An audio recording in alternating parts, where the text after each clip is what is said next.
All right, just a reminder, so we've got a gurney flapped front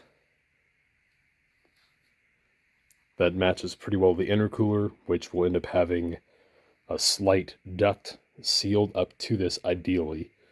I might not need it.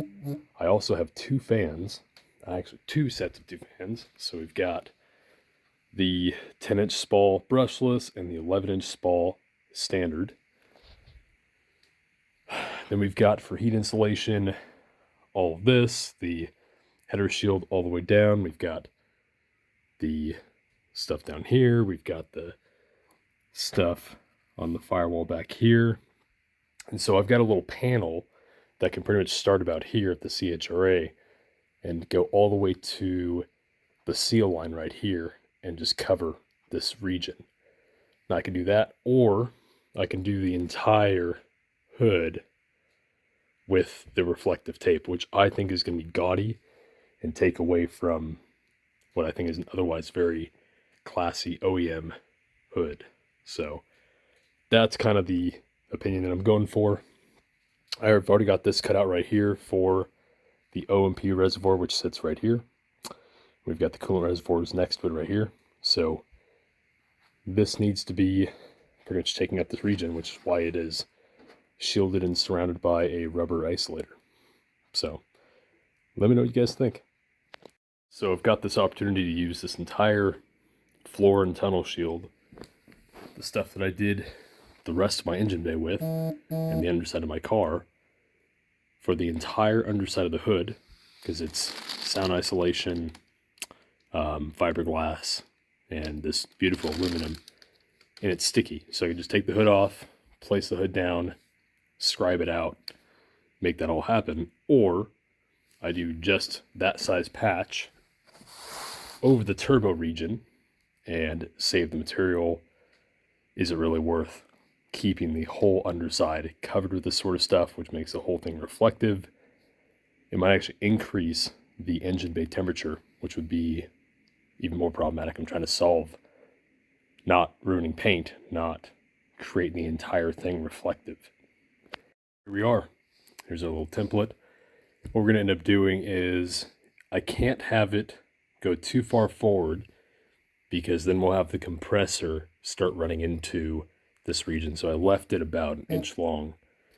So we'll see how it goes. I'm going to match it up to, there's a seam in the hood where I marked, where when you close the hood, the rubber seal is pretty much like right here. That's what I want. And then you've got this just over the turbo for the back region. I will likely end up boxing that region off of the upper intake manifold, 2 bolts. That'll make a slight bracket that's going to go kick off, go up and over the downpipe region, and then go downward.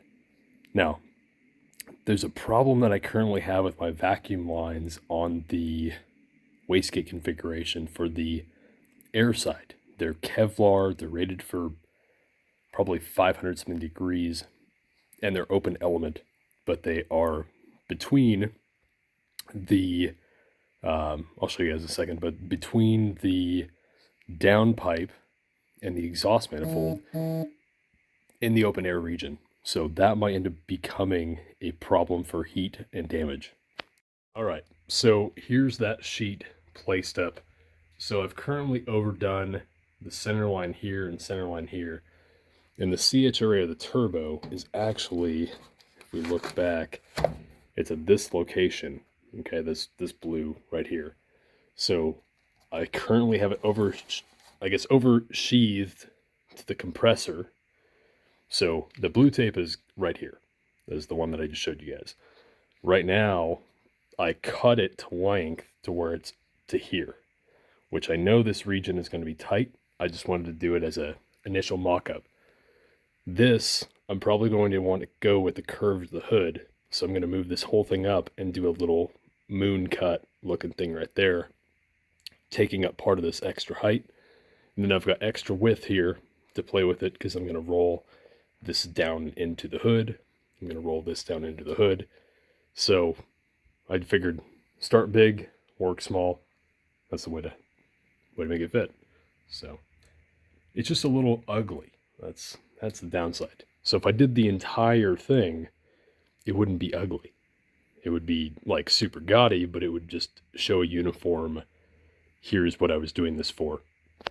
All right, it's gonna be a little hard to see, but let's see if I can get, it needs to start up and go to this curve here.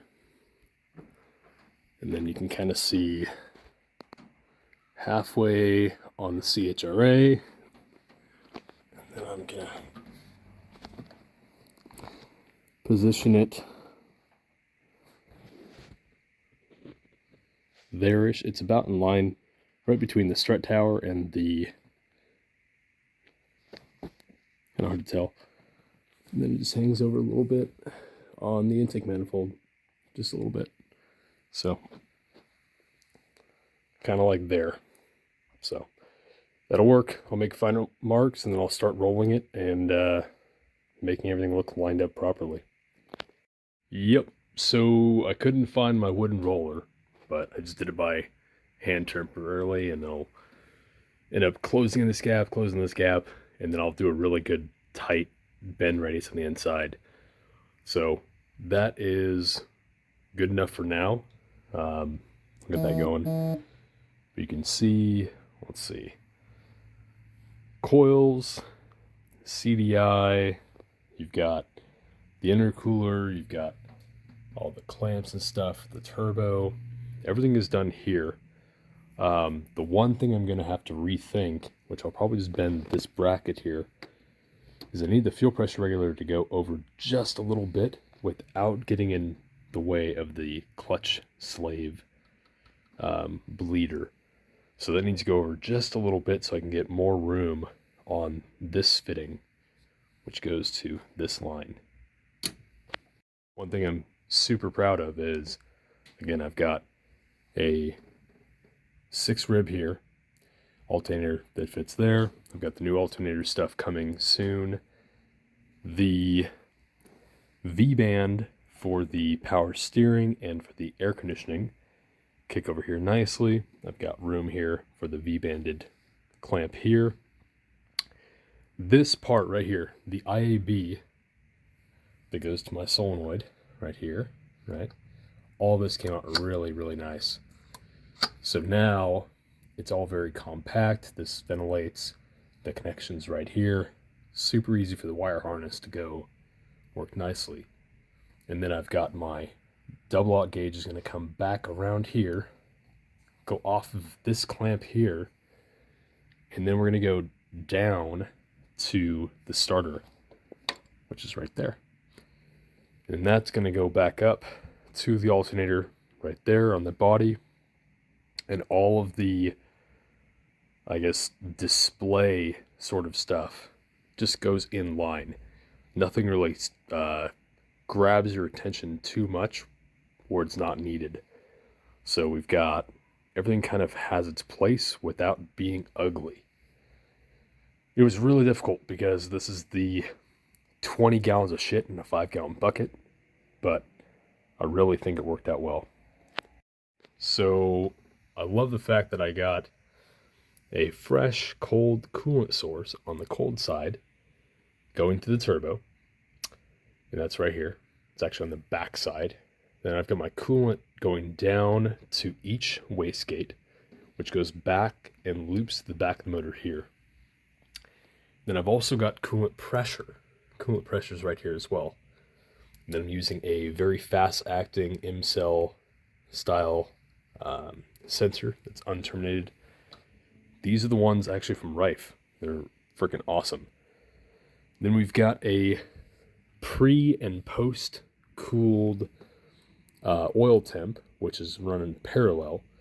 So the oil temp has 2 Y blocks, right? So the oil from the front of the motor and the rear of the motor go off, and they're run individually in Y block fashion to balance the temperature. What that does is each cooler will end up having the same hot temperature. That means that they'll both be able to extract the most amount of heat possible. And then when they return, they're the same temperature. So it flows equally at a hydrodynamic standpoint, and it cools the most effectively because the temperature is the difference from highest to lowest for both coolers. And then, of course, we're going to have the factory gauge oil pressure and my block here to make things easy for our 4 main sensors. Pre-map, map, oil cooler. So I've got the new reservoir that I'll do for the chase bays once this finds itself to drain a little bit longer. This is pre-throttle body map sensor. This one is the one that goes in the charge pipe right about here. This is post-throttle body map sensor. This is this one right here that goes like a net. It actually loops over this way and goes right to it. And then we've got oil pressure, which goes right down to the block here. And we've got fuel pressure, which goes to fuel pressure regulator right here. This is a Weldon A2047. This is a big dog. This is -12 on each side. And so there we go. We've got our drive-by wire, which has a spacer. If we open it up, we see the flapper. This flapper, which will have vacuum sucking it closed, and then when this actuator opens up, it jams open because it's going to have a pressure inside this canister to actuate this rather quickly.